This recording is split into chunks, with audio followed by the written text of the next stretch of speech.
Ikhomishana kaMadlanga namhlanje izwe ubufakazi bobambe njengephini likakhomishana wamaphoyisa KwaZulu-Natal kwezokuphenywa kwamacala uMajor General Anthony Gopal nofakazi obizwa ngo-SE. Ikhomishana iphenya ngezinsolo zokugxambukela kosombusazwe emsebenzini wamaphoyisa ezenziwa ukhomishana wamaphoyisa Nhlanhla Mkhwanazi mhla ziyisithupha kuNtulikazi nyakenye. Ikhomishana kaMadlanga ilalele ubufakazi bobambe njengephini likakhomishana wamaphoyisa KwaZulu-Natal mayelana nentshisekelo kaNgqongqoshe wamaphoyisa osahlabe ikhefu Senzomchunu ecaleni lokubulawa kwekhansela le-ANC uPhendukani Mabhida eMandeni. uGopal utshele ikhomishana ukuthi uMchunu wamubuza ukuthi kungani leli cala laliphenywa yi-PKTT lingaphenywa esiteshini samaphoyisa. Later I came to understand that the interest in the specific candidate or the specific person here, Mr. Mabhida, was because he was an ANC councillor.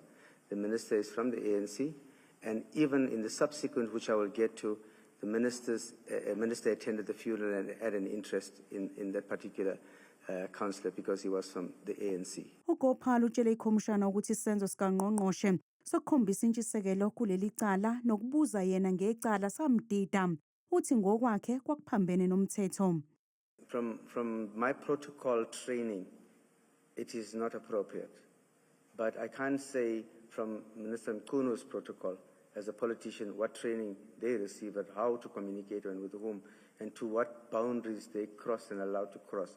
But purely from my training and my 35 years of historical institutionalized protocol, it is not normal.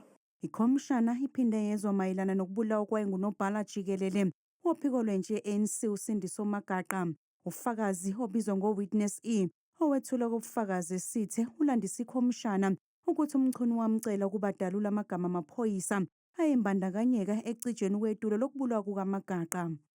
The minister said to me he heard a lot about me and that I have an information about the killing of Mr. Sindiso Magaqa and other ANC councillors in KZN.